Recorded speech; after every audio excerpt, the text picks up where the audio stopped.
My channel Bhargavi Balijepalli cookings and vlogs. ఈరోజు మన వీడియోలో క్యాబేజ్ ఫ్రైని చాలా ఈజీగా ఎలా చేసుకోవాలో చూపిస్తాను. క్యాబేజ్ అనేది చాలా మందికి నచ్చదనమాట. అది ఎందుకు అంటే క్యాబేజ్ మనం తినేటప్పుడు కొంచెం పచ్చి వాసన వస్తూ ఉంటుందని చాలామంది అనుకుంటూ ఉంటారు. ఒక్కసారి నేను చెప్పే ఈ వేలో మంచి టిప్స్ అండ్ ట్రిక్స్తో ఒక్కసారి ట్రై చేయండి. మీరు తప్పకుండా క్యాబేజ్ అనేది మీ ఫేవరెట్ అయిపోతుందన్నమాట. నిజంగా చెప్తున్నా అండి, ఈ క్యాబేజ్ ఫ్రై అనేది చాలా బాగుంటుంది. ఫ్రై లాగా బాగుంటుంది, అలాగే మనం అన్నంలో కలుపుకొని తినడానికి కూడా చాలా బాగుంటుంది. మరి ఈ కర్రీని ఎలా చేసుకోవాలో వీడియోలోకి వెళ్ళి చూసేద్దాము. ముందుగా స్టవ్ పైన ప్యాన్ పెట్టుకొని అందులోకి ఒక 2 టీ స్పూన్ల వరకు ఆయిల్ యాడ్ చేసుకోవాలి.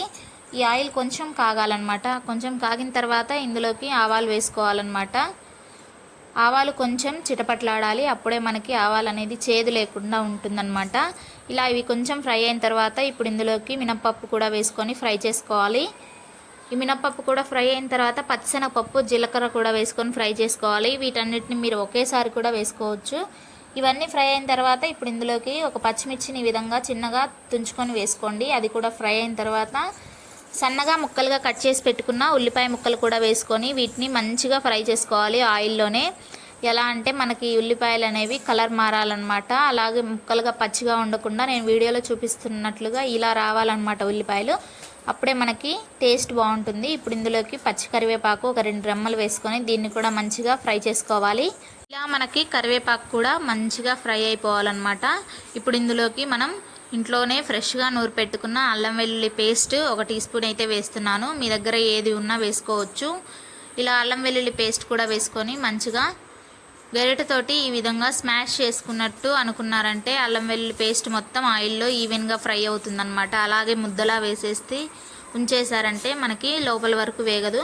ఇలా అల్లం వెల్లుల్లి పేస్ట్ వేగి మంచిగా స్మెల్ వస్తుంది, అప్పుడు మనకి మంచిగా వేగినట్టు అర్థం. ఆయిల్ కూడా ఈ విధంగా పైకి తేలుతుంది. అప్పుడు ఇందులోకి సన్నగా ముక్కలుగా కట్ చేసి పెట్టుకున్న క్యాబేజీ తురుము వేసుకోవాలి.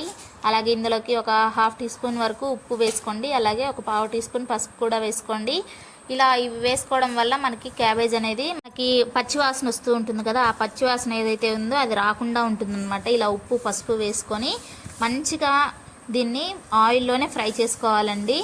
ఇలా చేసుకోవడం వల్ల మనకి ఇది మంచిగా ఫ్రై అయ్యి వాసన అనేది లేకుండా ఉంటుంది. మూత పెట్టుకొని ఫ్రై చేసుకోవాలి. 5 మినిట్స్ తర్వాత మూత తీసి చూపిస్తున్నాను చూడండి. మంచిగా మనకి మగ్గి వాసన కూడా పోతుందన్నమాట. అల్లం వెల్లుల్లి పేస్ట్ ఇవన్నీ ఆయిల్లో వేగాయి కాబట్టి ఈ క్యాబేజ్ కూడా వాసన అనేది లేకుండా మంచిగా మగ్గి ఉంటుందన్నమాట. ఇలా ఒకసారి మొత్తం కలుపుకున్న తర్వాత ఇందులోకి ఒక 2 మీడియం సైజు టొమాటోల్ని ముక్కలుగా కట్ చేసుకొని వేసుకోవాలి. ఈ టొమాటోలు కూడా ఒక 2 తీసుకున్నానండి. మీకు క్వాంటిటీకి తగినట్టు తీసుకోండి. 2 మీడియం సైజ్ అయితే సరిపోతాయి. ఇలా వేసుకొని వీటిని మంచిగా కలుపుకోవాలి. ఇందులో కూడా ఒక 1/2 టీ స్పూన్ ఉప్పు వేసుకున్నారంటే టొమాటోలు కూడా తొందరగా మగ్గుతాయి. ఇలా మొత్తం కలుపుకున్న తర్వాత దీనికి మూత పెట్టుకొని మగ్గించుకోవాలండి. మూత పెట్టుకొని ఒక 5 నుంచి 6 నిమిషాలు మగ్గించుకున్నారంటే టొమాటోలు కూడా మెత్తగా మగ్గుతాయి. చూడండి, ఆయిల్ అనేది కొంచెంగా పైకి వస్తూ ఉంటుంది, అప్పుడు మనకి మంచిగా మగ్గిపోతాయి. మూత తీసి ఈ విధంగా కొంచెం మ్యాష్ చేశారంటే టొమాటోలు కూడా ముక్కలు ముక్కలుగా లేకుండా అంత గ్రేవీ లాగా కలిసిపోతుందన్నమాట. ఇలా ఒకసారి మొత్తం కలిపేసుకోవాలి. ఇప్పుడు ఇందులోకి 2 టీ స్పూన్ల కారం యాడ్ చేస్తున్నాను. మీ కారానికి తగినట్టు మీరు చూసుకొని యాడ్ చేసుకోండి. అలాగే 1 టీ స్పూన్ అంత ధనియాల పొడి అన్నమాట.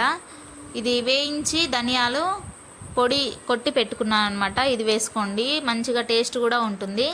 ఇలా ధనియాల పొడి కూడా వేసుకున్న తర్వాత ఇప్పుడు ఇందులోకి గరం మసాలా యాడ్ చేసుకోవాలి. ఒక 1/2 టీ స్పూన్ అయితే సరిపోతుంది, మరీ ఎక్కువగా వేసుకోకండి, మరి మసాలా ఎక్కువైపోతుంది.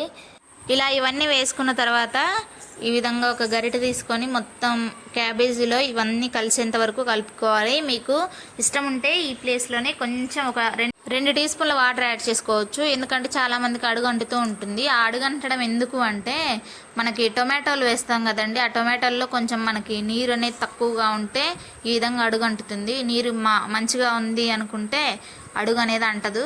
అలా అడుగంటుతూ ఉంది అనుకునే వాళ్ళు 2 టీ స్పూన్ల వాటర్ వేసుకొని ఆ వాటర్ ఇనిగిపోయేంత వరకు ఫ్రై చేసుకోవాలి. ఈ మసాలాలన్నీ 2 నిమిషాలు ఈ విధంగా ఈ కర్రీలో ఫ్రై అవ్వాలండి. అప్పుడే మనకి కర్రీకి మంచిగా కారం, ధనియాల పొడి, గరం మసాలా మనం వేసినవన్నీ పడతాయన్నమాట. అంతేనండి, మన క్యాబేజ్ కర్రీ ఫ్రై అన్నీ ఇదే అన్నమాట.